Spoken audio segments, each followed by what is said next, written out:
बस कार्तिकेय जी ने गणेश जी से कहा एक चीज अपने अंदर याद करिए,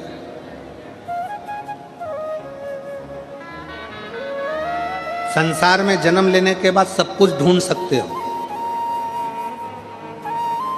संसार में जन्म लेने के बाद सब कुछ निकाल सकते हो, संसार में जन्म लेने के बाद सब कुछ ढूंढ लोगे, निकाल लोगे,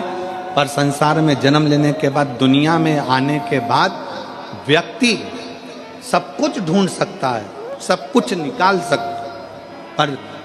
दुनिया में आने के बाद व्यक्ति, संसार में आने के बाद व्यक्ति अपनी गलती नहीं ढूंढ सकता और अपनी गलती नहीं निकाल सकता। और शिव कथा कह रही है, भगवान शंकर का चरित्र कह रहा है, शिवालय में जाओ,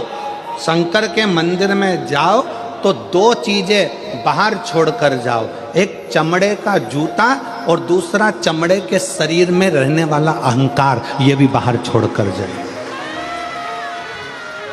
शंकर के मंदिर में जब पहुंचो, शिवालय में पहुंचो, शंकर को एक लोटा जल चढ़ाने जाओ तो दो चीजें बाहर छोड़ जाओ, एक चामड़े का जूता और दूसरा ये चामड़े के शरीर में रहने वाला अहंकार। बस ये दो चीज मंदिर में लेकर मत जाना, ये दो चीज शंकर के पास लेकर मत जाना। एक चमड़े का जूता बाहर रहने दो और दूसरा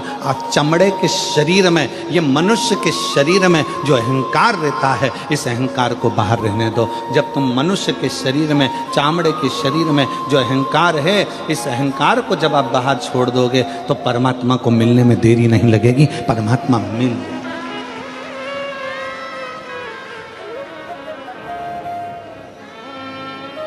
किसी ने कहा, गुरुजी आपने एक बार कथा में कहा कि भगवान चामड़े का जूता बाहर करो, चामड़े का शरीर में रहने वाला अहंकार बाहर करो। भगवान तो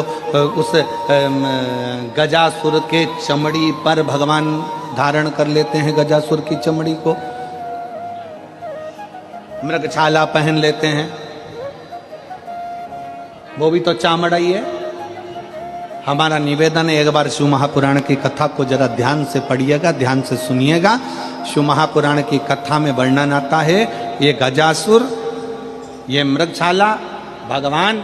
जो अपने शरीर पर धारण करे हैं, ये कोई साधारण नहीं है। उस मृगछाला को धारण करने वाले उस जीव से पूछो कि उसने भगवान की कितनी भक्ति करी होगी। तब भगवान से प्रार्थना करा कि मेरी चमड़ी भी आपके शरीर के उस किसी काम में आ जाए, आपके चरण रख जाए, आपके चरण की रज रख जाए, बस इतनी कृपा कर दो कि इसको अपने साथ में